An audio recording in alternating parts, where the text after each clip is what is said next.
minuto e começa. Agora já tá gravando. Então, vamos lá. Eu vou dar um pitaquinho aqui inicial e aí passo a bola.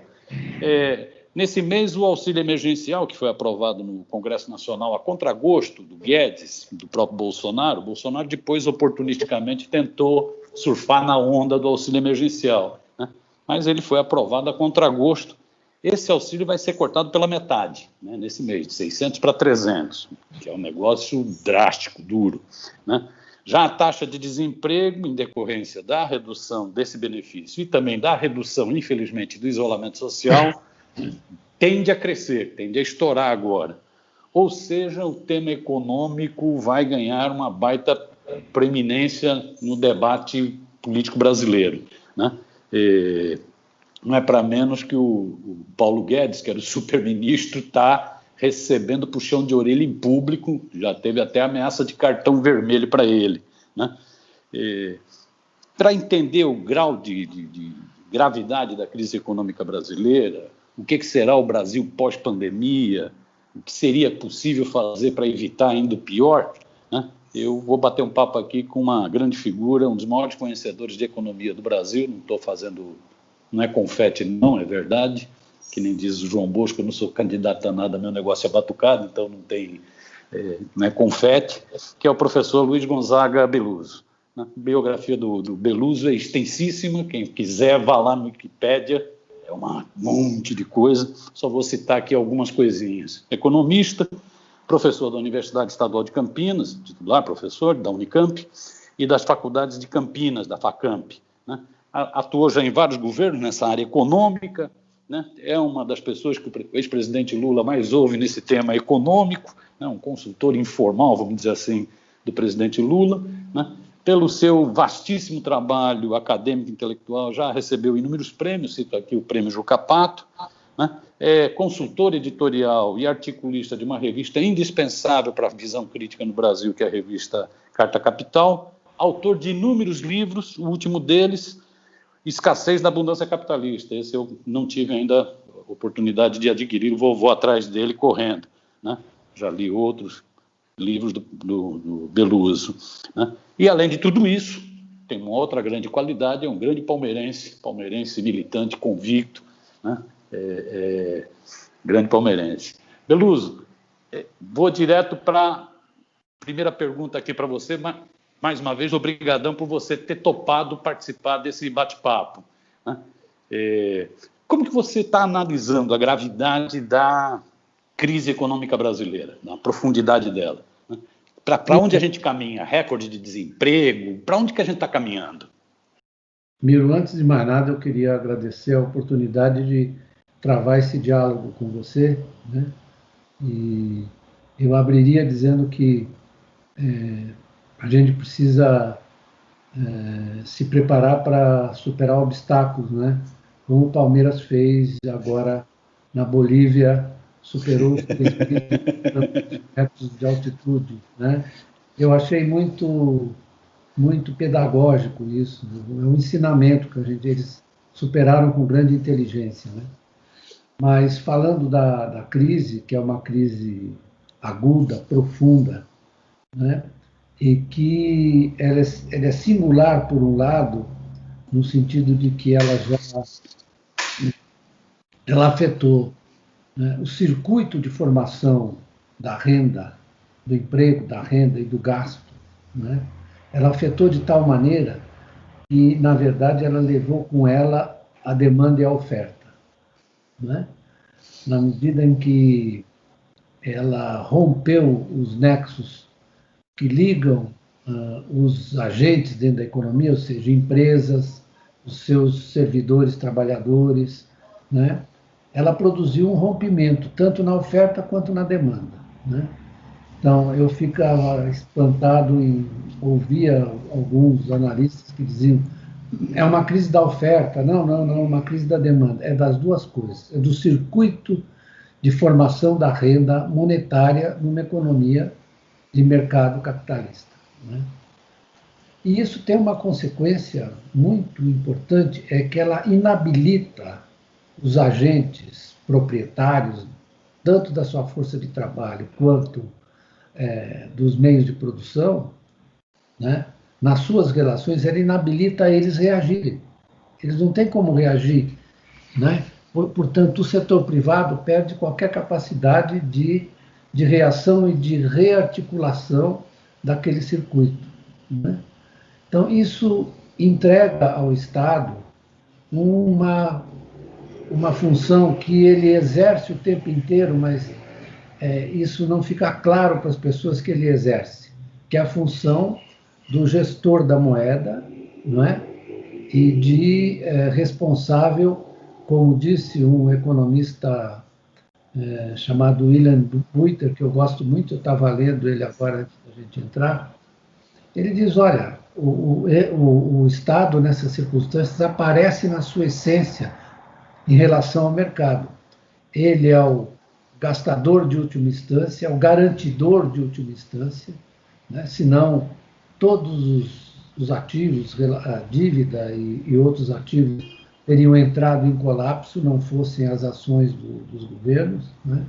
No Brasil isso foi feito, eu diria, de uma maneira um pouco tímida, um pouco precária, mas nós tivemos uma ação bastante razoável no que diz respeito a auxílio emergencial, né? Que conseguiu impedir que a economia despencasse.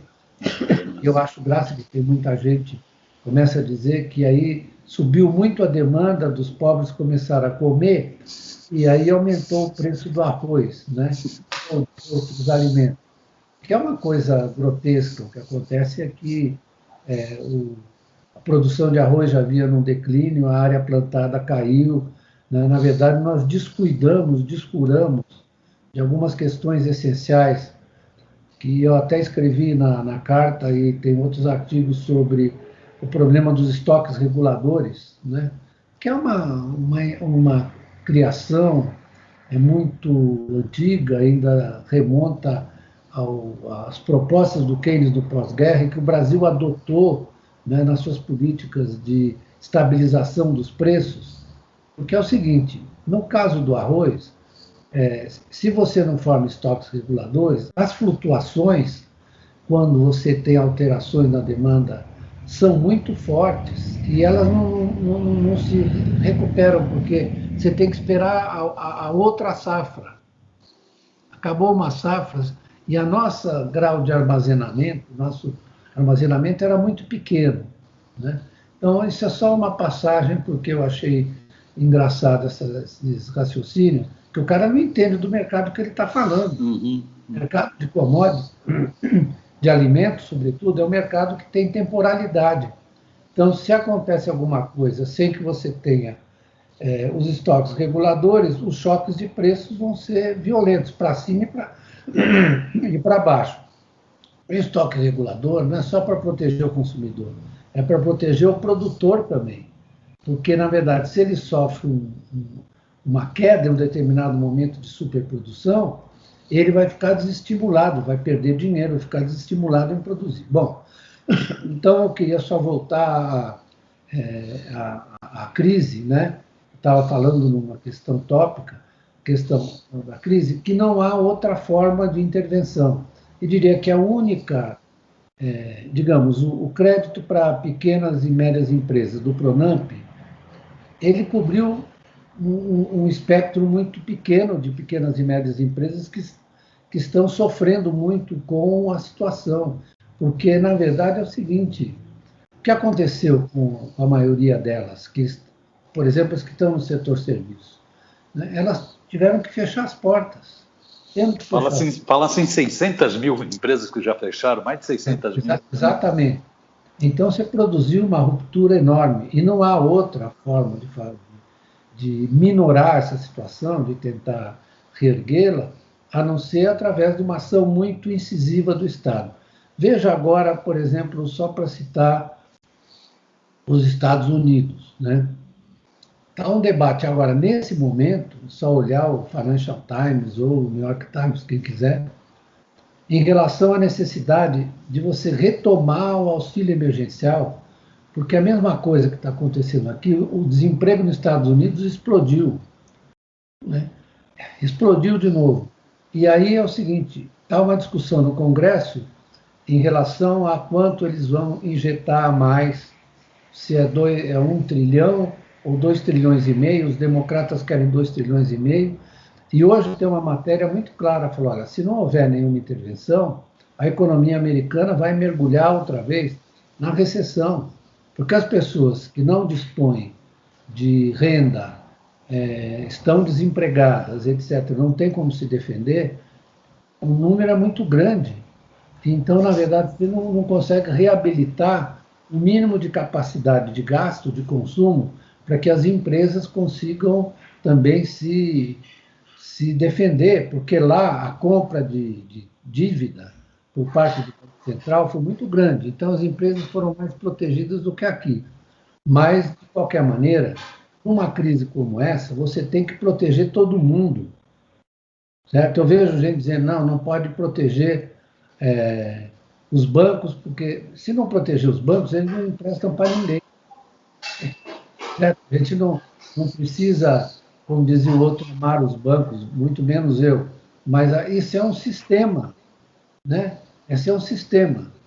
É claro que se você não trabalha para que os bancos emprestem com garantias, para que os bancos emprestem para as empresas, ele olha ali o mercado e fala, eu não, mesmo que as garantias cubram 85%, eu fico com 15% de risco, eu não vou financiar, porque isso vai machucar o meu balanço. Né? Eu vou ter que botar um monte de empresa lá como não performing, né? Não vai performar, não vai pagar. Então, isso é um conjunto, é uma coisa que tem que cuidar desse complexo que é essa economia. Né? E ela tem que cuidar tendo em vista o fato de que ela colapsou. Nós não estamos falando de uma flutuação, estamos falando de um colapso. Então, se você tivesse uma flutuação, você poderia até ser mais maneiro e tal, mais ou menos escolhe ali os setores, mas isso aí colapsou o conjunto. Né? E eu tenho muito medo, Miro, dessas pretensões. Então, nós precisamos, já em 21, nós precisamos fazer uma política de corte de gasto, respeitando o maldito teto. Essa ideia do teto é um negócio inacreditável. Certo? Por uma economia que colapsou, como é que o teto o teto só baixa, certo? Se você corta mais, o teto fica mais embaixo. Então, coisa assim assustadora, né? O que está na cabeça dessa gente. Então, estou dizendo, é o conjunto que colapsou. Então, você precisa, na verdade, atender. O que é atender o conjunto? Atender, na verdade, a esse complexo de relações que envolve o Estado, as empresas, os trabalhadores, os bancos, certo? Isso que você tem que atender para restaurar esse funcionamento. Né? Então, o que me espanta é o seguinte, eles querem terminar em dezembro termina o auxílio emergencial. Certo? Isso vai ser um desastre, porque a economia não se restaurou completamente, muito ao contrário, vai ser um desastre. Mas eles vão reduzir agora, né? Então, os efeitos já vão ser sentidos a partir de novembro, por aí, quando o pessoal sentir que, na verdade, perdeu renda, né? Eu vi que dois economistas da Universidade Federal de Pernambuco escreveram que, na verdade, o auxílio foi demais. Foi demais? Como assim? Como foi demais? Na verdade, o problema é que os caras tinham renda de menos. O auxílio só mostrou o seguinte, é o preço da miséria, da pobreza. Ele tornou translúcida essa situação. E o cara disse que foi demais, porque ele faz continha vagabunda. Desculpe eu falar assim.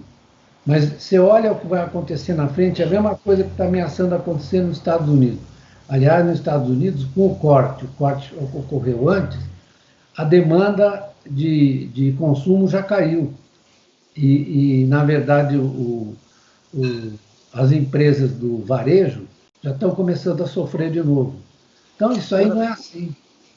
Diga. Agora, nesse quadro que você coloca, ou seja, você coloca um quadro que é bastante grave, ou seja, não é um simples probleminha, é um colapso geral, na totalidade. Não é problema. Diante desse quadro, como que esse governo se comportou, Beluso? Qual a tua avaliação? Qual a tua avaliação do Guedes, por exemplo, ou do próprio Bolsonaro? Como que eles se comportaram nessa história? Bom, o Guedes ele tem uma concepção de como a economia funciona muito peculiar, né? Digamos, é formada na Universidade de Chicago, então ele vive dizendo que, não sei se você se lembra, que antes da pandemia, né, ele, analisando a economia brasileira antes da pandemia, ele disse que nós estávamos numa senda de recuperação muito rápida, falando antes da pandemia. A economia estava crescendo em torno de 1%, 1,2% ao ano, depois do choque que foi dado lá pela dupla Dilma Rousseff e Joaquim Levy. Eu digo isso porque a gente precisa ser implacável, não tem como. Então a economia caiu 3,8%, depois 3,3%, 2016, 2017, perdão, 2015, 2017 começou a crescer, sim, lentamente, né? E veio o choque da pandemia. E ele dizia que a economia brasileira já estava numa trajetória de crescimento muito rápido, etc. E agora ele insiste em dizer que nós vamos ter um crescimento em V. Em V. Eu acho que depois de um colapso de 9,7%, 10%, aí depende de como você lida com os dados, né? Eu diria que é 10,5% de queda. Você falar que a economia vai crescer 3%, é como você dizer que o sujeito que caiu 100 metros, num poço, assim, 100 metros, ele começou a escalar e já subiu 20, né? Porém, ele está lá embaixo ainda no poço. Está lá no fundão. Está no fundão. Aí você pode dizer, mas o cara tá, mas temos uma recuperação em vez de ser uma coisa que exprime, às vezes, a inabilidade das pessoas lidarem com os dados. Nós estamos com um nível de atividade abaixo de 2013, na minha opinião. Né? 2013 lá em cima e nós, Então, vamos lá, é possível que você tenha. Aí vai aparecer o ano que vem o seguinte: se os efeitos que vão decorrer do corte do auxílio emergencial não se verificaram. O primeiro trimestre ele vai dizer, cresceu 3,5%, mas cresceu 3,5%, como eu estou dizendo, quando o cara está no buraco de 100, certo? De uma queda. Então, essa discussão econômica é um pouco, digamos, pouco esclarecedora para as pessoas, né? Você fica numa discussão sobre os efeitos e não sobre as causas, vamos olhar, na verdade, o que aconteceu realmente. E ele não tem nenhum projeto que eu consideraria eficaz para recuperar mesmo a economia brasileira. Você já ouviu, só para exemplificar, nos debates da equipe econômica, alguma vez a palavra indústria não surgiu no debate? E a indústria brasileira, hoje, eu vi a medição feita pela OCDE, o Brasil, que era o quinto ou sexto país cuja participação na indústria era enorme, estava em quinto ou sexto lugar, até os anos 80, hoje é o 16º. 16º. Ou seja, nós produzíamos, Miro, a nossa produção industrial, medida pelo valor adicionado, era maior que a da China e a da Coreia. Não juntas, mas individualmente. Hoje, a China, a produção manufatureira medida pelo valor adicionado, né, ela está em 29 trilhões, né? Aliás, minto, não. Em primeiro lugar, com 29 trilhões de produção manufatureira. Segundo, é os Estados Unidos, com 16. Né?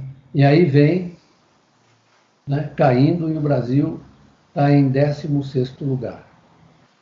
Certo?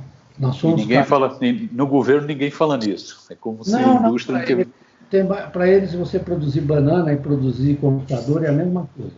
Pois é. Como se não tivesse ocorrido o fenômeno da Revolução Industrial. Né? Certo? A Revolução Industrial mudou completamente a indústria. A indústria não é um conjunto de fábricas. A indústria é uma forma de produzir. Então, hoje, quando você fala em indústria, você inclui agricultura, por exemplo, seus tratores, colheitadeiras e sistema de irrigação, todo ele controlado de forma digital, né? Então, a indústria, ela invadiu todos os setores. Então, essa separação, agricultura, indústria e serviços, é uma separação que progressivamente vai desaparecer. Nós estamos aqui no setor serviços, de uma conversa que, na verdade, é industrializado. O que nós estamos usando é um device digital, assim como outras atividades. Então, você ter esse declínio, ele afeta muito o futuro da sua economia, entendeu? Porque não vai ser possível um país que tem praticamente 80% da população urbanizada, né? Que tem uma agricultura altamente tecnificada e cuja demanda, por exemplo, de equipamentos, peças, etc., vai para fora, porque nós não cuidamos de reforçar nosso setor, nossa oferta de produtos metalmecânicos, etc., para atender a nossa agricultura. Então, a ligação entre os setores fica muito tênue. Porque, às vezes, quando a gente fala em indústria, muitos economistas entendem que, assim, são um conjunto de fábricas. Não, as fábricas também são importantes. Mas o problema é que você está transferindo para os setores que outrora não eram tão tecnificados, que agora são cada vez mais. Aliás, a tecnificação do serviço começa com o sistema de transporte, com o navio a vapor, né? No século XIX, com a locomotiva, ferrovia, trem com a ferrovia, certo? Depois, com a eletrificação, você transformou as ferrovias. Então, isso é um sistema de inter-relações.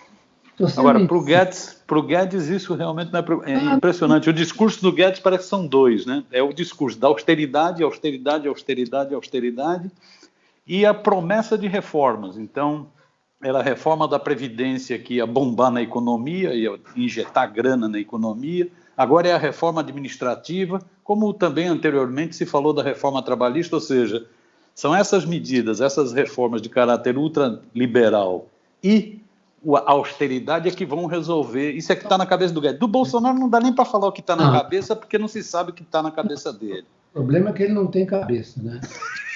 Pois é. É uma coisa inexistente.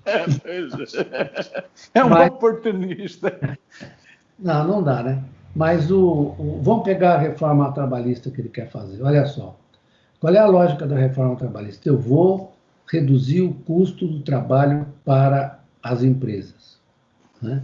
Então, ele quer fazer, proposta de fazer criar a carteira verde e amarela, que permite o pagamento por hora, certo? Sem nenhum benefício, sem nenhum direito atendido ao trabalhador, né?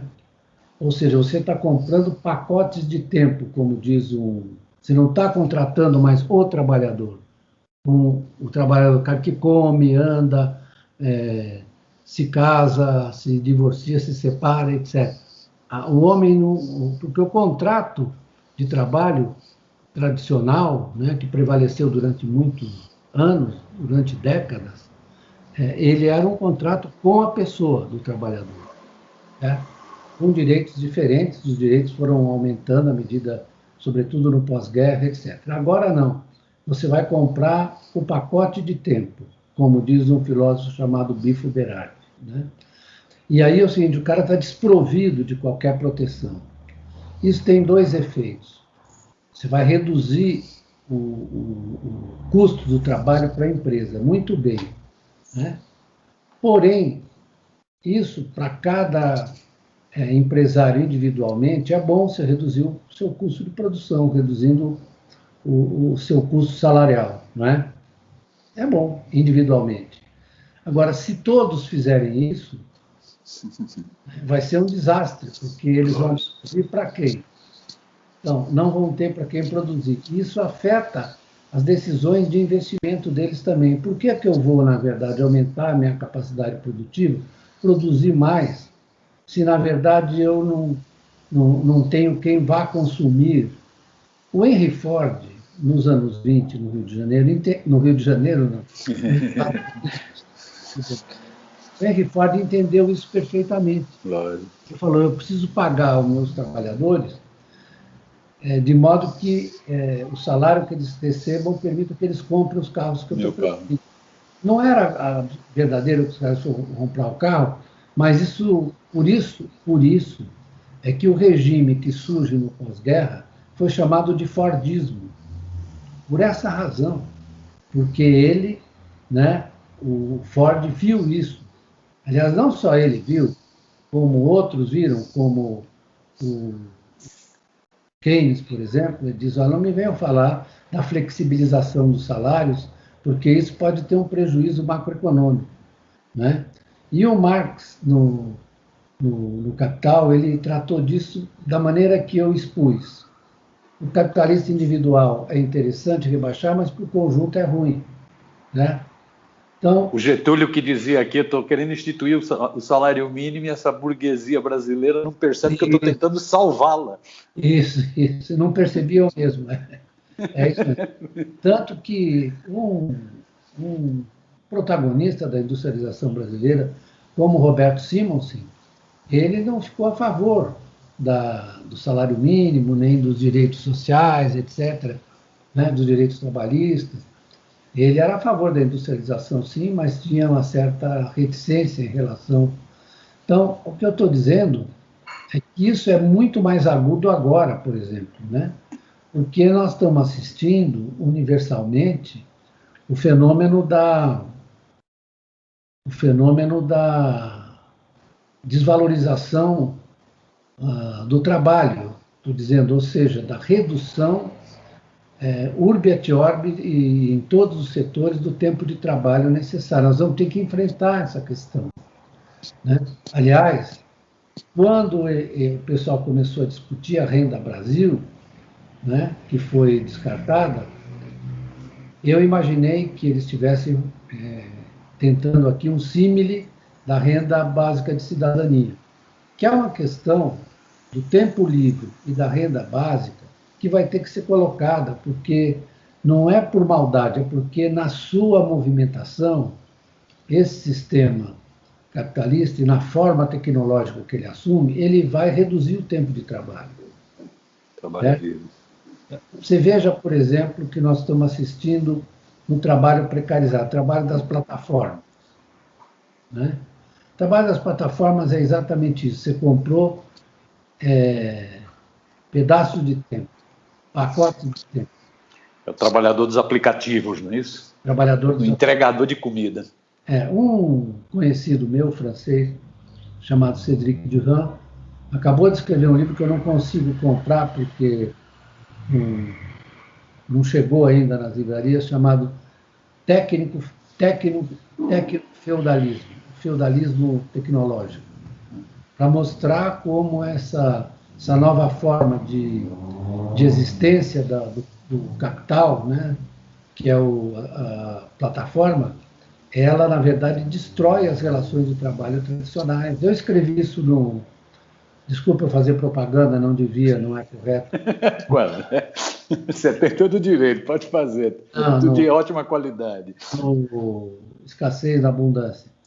Então, nós estamos vivendo Uma crise, que é um choque, como diz, de oferta e demanda determinado pelo coronavírus, em meio a uma transformação da economia estrutural da economia capitalista. Todo mundo está percebendo, né, que não é mais possível se reproduzir ou se reerguer a economia nas bases anteriores. Isso aí é que eu queria, Deluz, desculpa ter, porque eu já vou aproveitar e emendar uma outra pergunta, uma terceira pergunta. Que é você já começou a trabalhar nisso, que é diante dessas, as mudanças já estavam ocorrendo, a pandemia só agravou esse quadro, né? Ela externou todos esses problemas, né? E agora se discute o que vai ser o mundo pós-pandemia, o que vai ser o novo normal desse capitalismo, da uberização, dessas mudanças no trabalho e tal. Tem muita gente otimista dizendo o seguinte, não, a pandemia mostrou a importância do Estado de bem-estar social, do serviço público de saúde e tal, o capitalismo vai melhorar. E tem muita gente dizendo ao contrário, não, é um processo de maior monopolização e maior desgraceira, maior exclusão. Qual a tua avaliação? Você é um otimista ou um pessimista? Eu, na verdade, como palmeirense, eu não sou nem uma coisa nem outra. Eu torço para o verde, quer dizer, eu torço para a esperança. Eu tenho esperança. Então, eu acho que se isso está sendo colocado dessa forma, isso significa que isso está começando a penetrar na consciência das pessoas, que vai ser preciso mudar, né? Não vai ser fácil. Eu vi, não sei se você viu, outro dia eu estava vendo a Globo News, como eu vejo sempre, para, na verdade, não falar as mesmas coisas que eles falam sobre o negócio horroroso, mas eles deram uma notícia interessante, que é a formação, isso foi iniciado por vários órgãos. Nós precisamos de um outro capitalismo. Isso patrocinado pelas grandes empresas, pelos grandes bancos, eles estão percebendo que a coisa está chegando ao limite. Agora, vai ser só a luta social pode definir isso. Não vai ser automático. Automático não vai. Porque os caras que estão no controle, né? E vamos olhar o controle. Se a gente vê bem o que aconteceu nos últimos 30 anos, você tem uma tremenda centralização do controle sobre as empresas e os bancos, e dos bancos sobre as empresas, tremenda, né? Tem um livro de um físico chamado James Gladfelder, que escreveu um livro interessante sobre esse processo de concentração, de formação dessas redes de controle, né? Que são muito complexas, mas ele conseguiu identificar os nós da rede, quem são os mais. E os nós são 400 e poucas empresas e bancos, né? Então, você tem realmente a tendência à centralização do capital, à concentração, à monopolização, como você quiser, foi muito forte depois dos anos 80, né? Depois que você soltou o bicho, como eu digo, né? Você soltou as amarras do bicho, a desregulamentação financeira, a abertura das contas de capital, etc., o bicho começou a seguir os seus instintos. Os instintos deles são esses. Eu vou, na verdade, tentar ocupar o máximo espaço possível para a minha empresa, certo?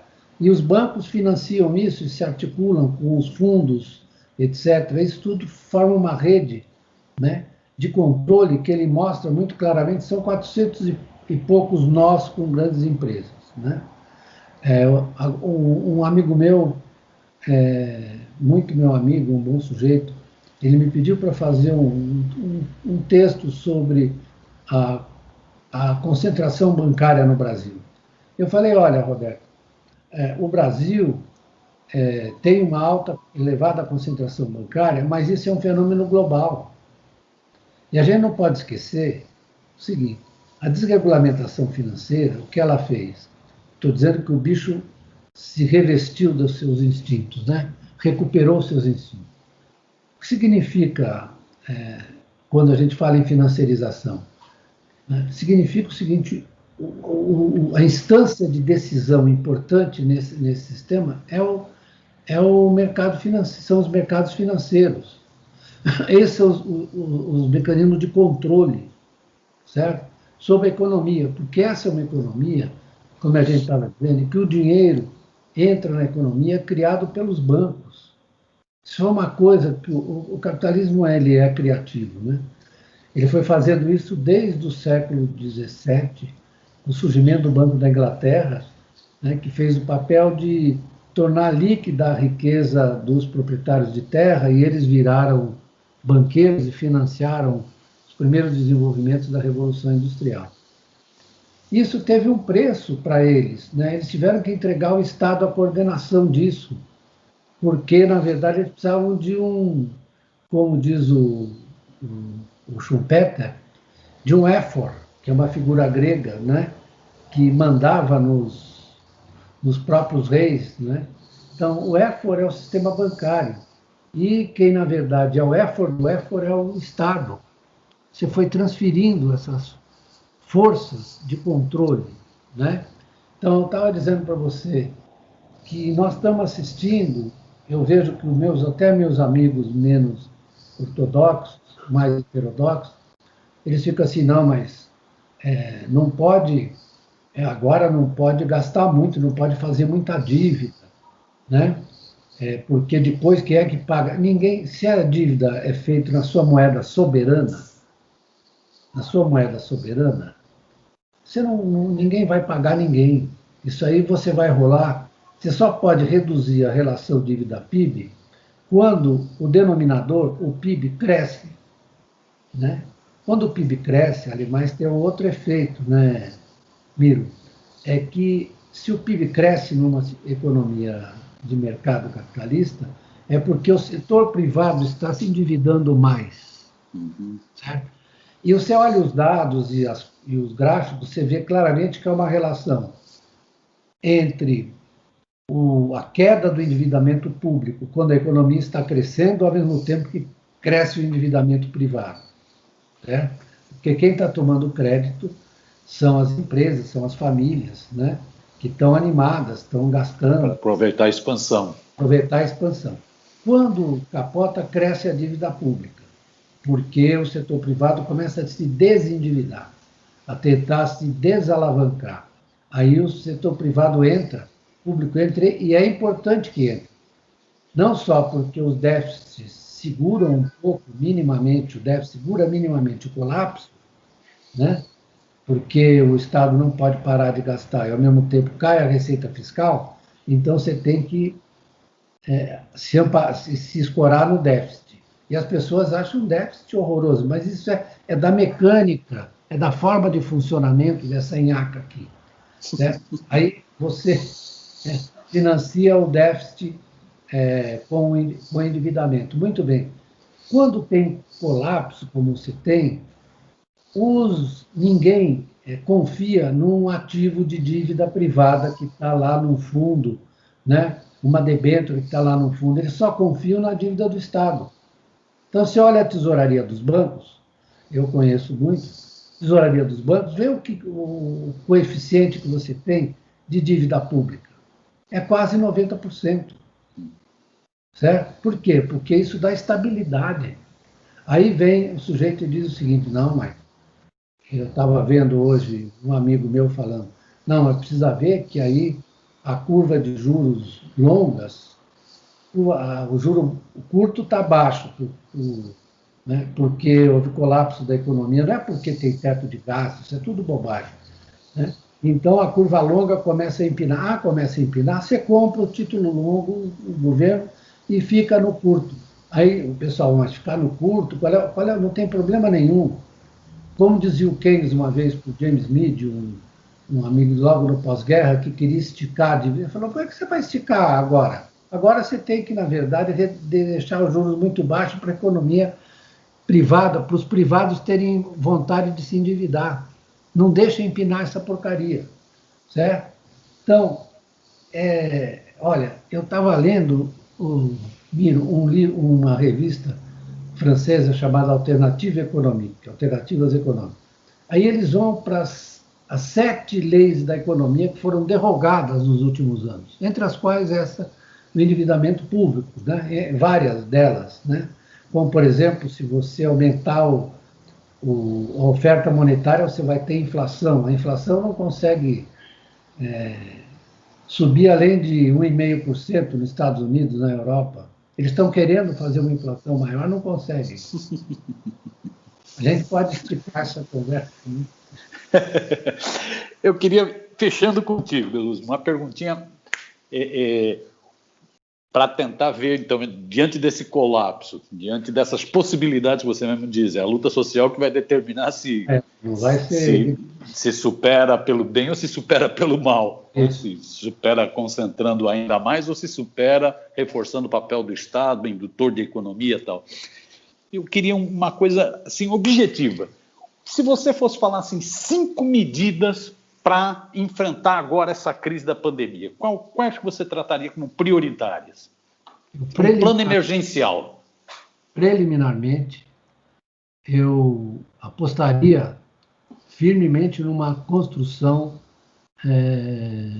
institucional, ou seja, reforçaria o papel dos bancos públicos, das empresas públicas, para, na verdade, garantir um investimento público muito poderoso para puxar o setor privado pelos cabelos. Eu adotaria aquilo que os chineses copiaram de nós nos anos 70. Eles vieram aqui, você sabia, né? Conversar com a gente. E a arquitetura chinesa, vê que a China já se recuperou, porque eles têm essa construção institucional. E aqui, os bestalhões, desculpa eu falar, querem fazer a privatização, que eles acham que eles vão vender as empresas estatais e comprar dívida pública. Eu pergunto, compre, tá bom. O cara vai botar o dinheiro aonde? Ou ele sai fora do Brasil, ou ele vai querer mais título público para poder garantir o valor da sua riqueza, tá? Então, você tem que essa arquitetura institucional é uma preliminar para poder puxar o investimento público, né? Em seguida, você tem que cuidar de reduzir violentamente a desigualdade. Você tem que criar programas sociais do tipo renda básica de cidadania ou a coisa mais forte para garantir, porque é um absurdo isso aqui, né? Eu estava lendo outro dia que o IBGE constatou que 47% das famílias ou passam fome ou estão próximos disso. Como é que você pode ter uma economia que vai crescer assim? Os programas sociais têm que ser muito, muito duros. E isso tem que ser apoiado também numa mudança severa no sistema tributário brasileiro, que é muito regressivo. Quase toda a receita fiscal vem dos impostos indiretos. E como você sabe, o imposto indireto, ele incide com a mesma intensidade na renda do rico e na renda do pobre, sendo que o pobre proporcionalmente paga mais da sua renda que o rico paga. Então, eu te disse 4. Não, excelente. Disse 4. Então, essa é a minha ideia. Tá feito um plano de emergência. Excelente. Beluso, você gostaria de acrescentar alguma questão? Não só gostaria de terminar dizendo que espero que no domingo nós possamos ganhar o Grêmio. Tá certo, eu espero também. Você também, né? Espero bastante. Fico na torcida brava. Te agradecer muito, mestre. Te agradecer muito de coração, excelente. Aproveitar e te agradecer também pela sempre a contribuição que você tem dado lá no Barão do Tararé, participando de debates lá conosco, né? Super legal. Muito importante, muito importante. Não, legal. Te agradecer muito. Adorei a entrevista, viu, mestre? Obrigado. E vamos nos preparar psicologicamente para amanhã. Concentração. Concentração. Obrigadão. Abração. Bom final de sexta, tá? Um grande abraço aí. Tchau, tchau. Abração. Se cuida direitinho, viu, mestre? Pode deixar, você também. Tá jóia. Um abraço. Um abraço.